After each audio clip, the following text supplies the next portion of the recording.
नमस्कार बच्चों।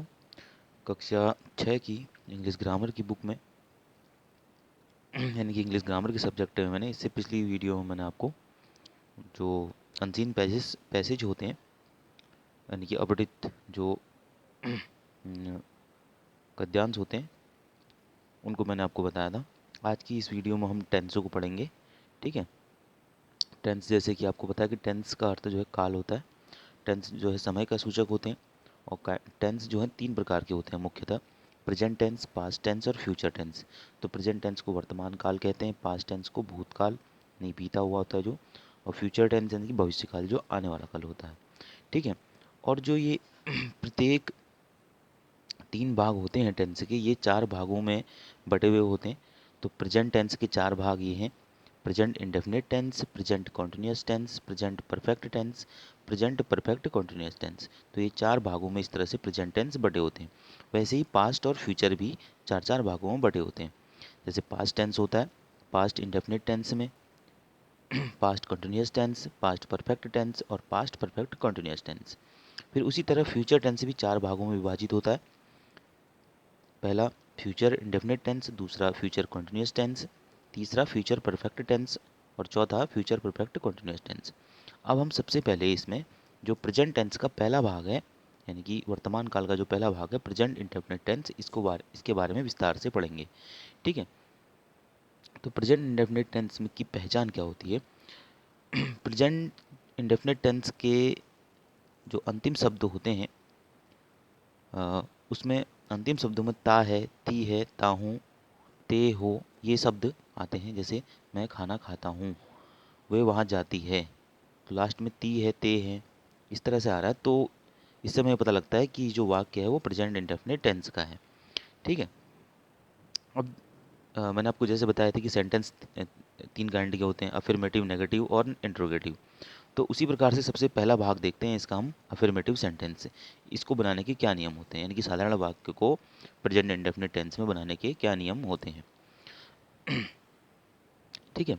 तो कह रहा हूँ पहला पॉइंट है इसमें, यदि वाक्य सब्जेक्ट यानी जो जो सब्जेक्ट है किसी भी वाक्य में वो अगर बहुवचन हो, प्लूरल हो, तो सब्जेक्ट आएगा स्टार्टिंग फर्स्ट में अफर्मेटिव सब्जेक्ट में, वर्ब की फर्स्ट फॉर्म आएगी प्लस ऑब्जेक्ट आएगा, फिर अदर वर्ड्स आएंगे।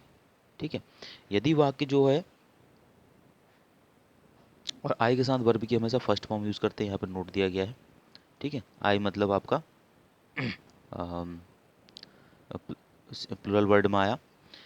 और यदि वाक्य का सब्जेक्ट कह रहा है वो सिंगुलर हो, यानी जो ये सब्जेक्ट है सिंगुलर हो, जैसे कि ही, सी, इट या किसी का नेम हो, तो उसके वर्ब के साथ एस या ई एस जुड़ता है। जैसे प्ले का प्लेस हो जाएगा, सिंग का सिंग्स हो जाएगा। ठीक है।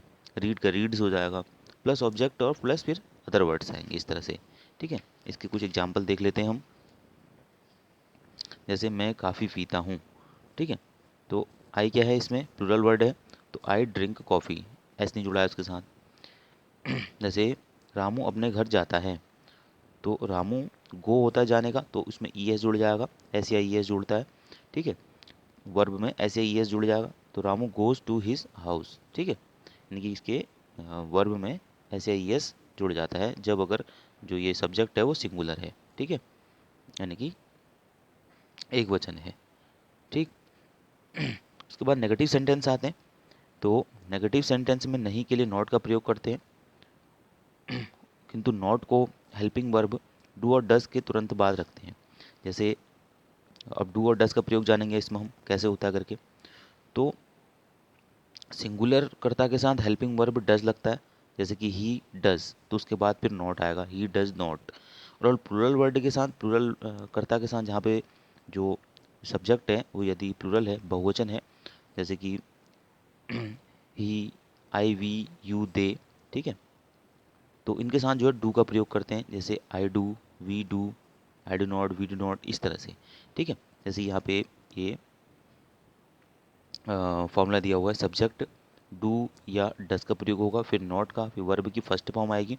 इसमें सिंगुलर प्लूरल के साथ वर्ब में ऐसे एस नहीं जुड़ता है, सीधे वर्ब की फर्स्ट फॉर्म ही जुड़ती है, plus object plus other words आते हैं। जैसे कि हम फुटबॉल नहीं खेलते हैं, तो we do not play football. ठीक है। क्योंकि वी क्या है, जो सब्जेक्ट है वो प्लूरल है, तो उसके साथ डू का प्रयोग हुआ है। ठीक है। वह 5 बजे नहीं उठता है। तो ही क्या है, इसमें सब्जेक्ट सिंगुलर है तो उसके साथ डज का प्रयोग हुआ है, तो he does not get up at 5। ठीक, तो इस तरह से सिंगुलर और प्लूरल में डू और डज का ऐसे प्रयोग करते हैं। फिर आते हैं इंट्रोगेटिव सेंटेंस। अब इंट्रोगेटिव सेंटेंस दो प्रकार के होते हैं, रूल फर्स्ट रूल सेकंड के हिसाब से जानेंगे हम। रूल फर्स्ट में वे वाक्य आते हैं जिनके जो है शुरू में ही जो है क्वेश्चन वर्ड होता है, जैसे क्या क्या करके स्टार्टिंग में जो क्या पूछा जाता है। ठीक है, तो उसके लिए डू या डज का प्रयोग पहले करेंगे, और डू या डज का प्रयोग सब्जेक्ट के आधार पर होगा, कर्ता के आधार पर, कर्ता एक वचन है या बहुवचन है करके, फिर वर्ब की फर्स्ट फॉर्म आएगी, फिर ऑब्जेक्ट, फिर अदर वर्ड, फिर क्वेश्चन मार्क। जैसे कि उदाहरण में आप देख पा रहे हैं, क्या चपरासी घंटी बजाता है। तो इसमें चपरासी क्या है, एक वचन है, तो डज आ गया, तो does the peon ring the bell, verb की फर्स्ट फॉर्म हुई रिंग द बेल। ठीक है, अब जैसे यहाँ पे ये तुम है, तो तुम क्या बहुवचन है, तो इसके साथ डू का प्रयोग होगा, डू यू। अब इसमें फिर कंठस्थ learn your poem by heart, क्या तुम अपनी कविता कंठस्थ करते हो, do you learn your poem by heart. ठीक है, तो इसमें डू का प्रयोग हुआ है सब्जेक्ट के आधार पर। ठीक है, फिर लास्ट में क्वेश्चन मार्क। फिर रूल सेकंड में जो इंटरोगेटिव सेंटेंसेस आते हैं उनमें क्वेश्चन वर्ड जो होता है बीच में होता है, जैसे जैसे यहाँ पर आपको देख देख पा रहे हैं, तुम कब सोते हो। तो कब जो है बीच में, इसको हम सबसे फर्स्ट पे यूज़ करते हैं, कब, यानी कि व्हेन। देखो व्हेन का यूज़ सबसे स्टार्टिंग में हुआ है। फिर जो कर्ता होता है, सब्जेक्ट होता है, उसके आधार पर डू या डज का प्रयोग होगा। तुम कह रहा है तो इसमें क्या होगा, डू का प्रयोग होगा। ठीक है, यू प्लूरल है तो व्हेन डू, फिर उसके बाद आएगा सब्जेक्ट।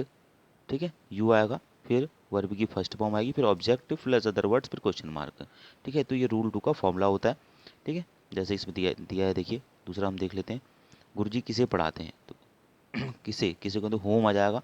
ठीक, तो उसके साथ गुरुजी क्या है, सिंगल सब्जेक्ट है, तो उसके साथ डज यूज होगा, तो home does the teacher teach, और क्वेश्चन मार्क। ठीक है, तो इस तरह से इनको जो है ट्रांसलेट किया जाता है। अब हम जो है इसके एक्सरसाइजेज है हमारी 1, 2 और 3।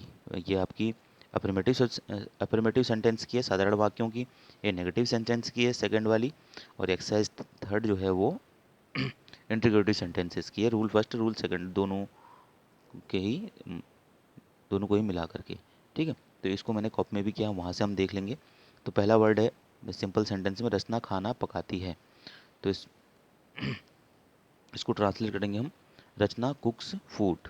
ठीक है, फिर सेकंड वाला है घोड़ा पानी पीता है, तो ये उसका ट्रांसलेशन होगा हॉर्स ड्रिंक्स वाटर। ठीक है, क्योंकि एक वचन है उसके साथ एस का यूज हुआ है। फिर थर्ड है लड़के गेंद से खेलते हैं, तो इसमें जाएगा boys play with the ball, क्योंकि इसमें प्लूरल है तो इसके साथ ऐसे ही इसका प्रयोग नहीं होगा। फिर अगला है हम प्रतिदिन स्नान करते हैं, तो वी बाथ एवरीडे। ठीक है, फिर फोर्थ है वे नदी में तैरते हैं, तो आएगा दे स्विम इन द रिवर। फिर नेक्स्ट है अंशु सदैव सत्य बोलती है, तो अंशु स्पीक्स ट्रूथ ऑलवेज आ जाएगा। ठीक है, अंशु स्पीक्स ऑलवेज ट्रूथ हो सकता है, या अंशु स्पीक्स ट्रूथ ऑलवेज भी हो सकता है। फिर अगला है सब सूर्य सदैव पूरब में निकलता है, तो इसका ट्रांसलेशन होगा the sun rises always from the east, sun क्योंकि सिंगुलर है उसके साथ एस जुड़ा हुआ है। ठीक है, फिर नेक्स्ट है हम ईश्वर की पूजा रोजाना करते हैं, तो we pray of God everyday. ठीक है, तो इस तरह से इसका ट्रांसलेट होगा। अब जो एक्सरसाइज 2 है हमारी नेगेटिव सेंटेंस की, उसको हम देखते हैं। ठीक है, तो इसमें वर्ड है सोहन अपने भाई को पढ़ाता नहीं है, तो Sohan does not teach his brother. Sohan क्योंकि सिंगुलर उसके साथ डज का प्रयोग हुआ है, फिर नॉट का, फिर वर्ब की फर्स्ट फॉर्म, और फिर ऑब्जेक्ट। ठीक है, फिर अगला है वे अपने घर का कार्य नहीं करते हैं, तो they do not work on home. ठीक, फिर नेक्स्ट है कंजूस अपने धन को खर्च नहीं करता है, तो miser does not spend his money. अच्छे विद्यार्थी झूठ नहीं बोलते हैं, तो good student do not speak lie. हम शोर नहीं मचाते हैं, तो इसका है we do not make a noise. फिर नेक्स्ट वर्ड है माली फूल नहीं तोड़ता है, तो gardener does not pluck the flower. फिर नेक्स्ट वर्ड है हम हर वर्ष देशाटन पर नहीं जाते हैं, तो we do not go to the tour every year. फिर नेक्स्ट वर्ड है मैं अपना समय नष्ट नहीं करता हूँ, तो इसका होगा translation I do not waste my time. फिर थर्ड एक्सरसाइज है, इसको भी देख लेते हैं हम।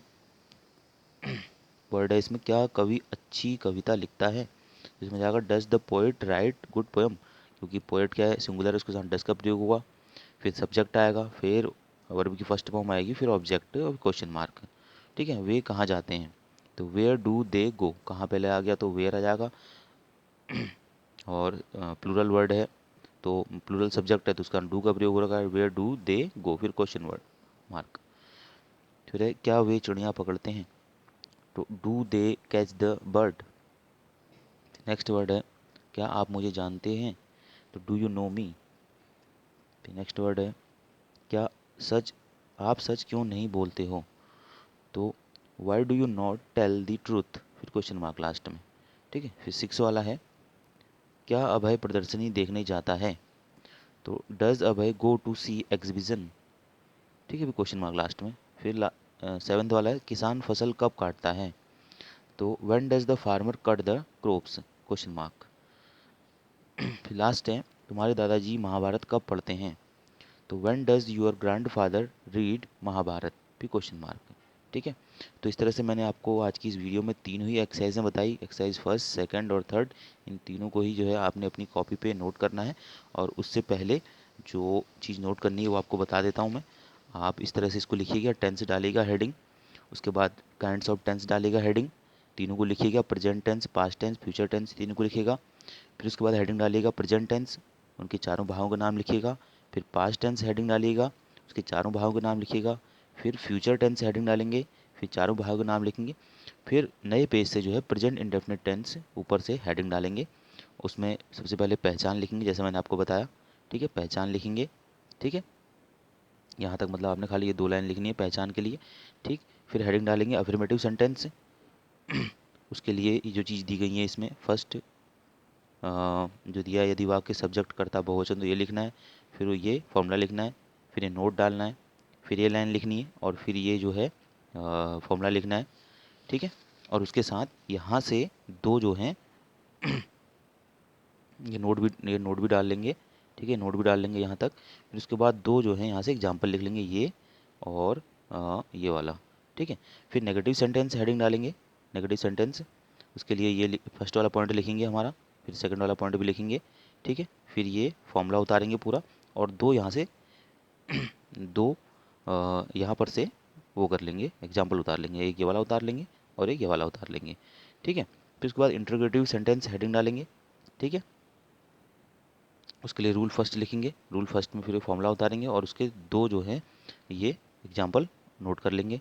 फिर उसके बाद यहाँ पर आएंगे, रूल 2 हेडिंग डालेंगे और उसके बाद ये फॉर्मूला उतारेंगे पूरा 2 लाइन का है जो। फिर इसके 2 जो हैं एग्जाम्पल उतार लेंगे, एक ये पहला वाला उतार लीजिएगा और एक ये लास्ट वाला उतार लीजिएगा, छठा, पहला और छठा। ठीक है, फिर उसके बाद ये एक्सरसाइज आप उतारेंगे, exercise first translate into English, ये उतारेंगे शब्द और जैसे मैंने आपको बताया है मैं उसकी इमेज भेज दूंगा, उसके जस्ट नीचे इसका ट्रांसलेशन लिखेंगे। फिर अगला सेंटेंस लिखेंगे, उसके नीचे इसका ट्रांसलेशन लिखेंगे। ठीक है, ऐसे ही तीनों एक्सरसाइजों को आप लोग कंप्लीट कर लेंगे, इसकी इमेज मैं आपको बना करके भेज दूंगा। ठीक है।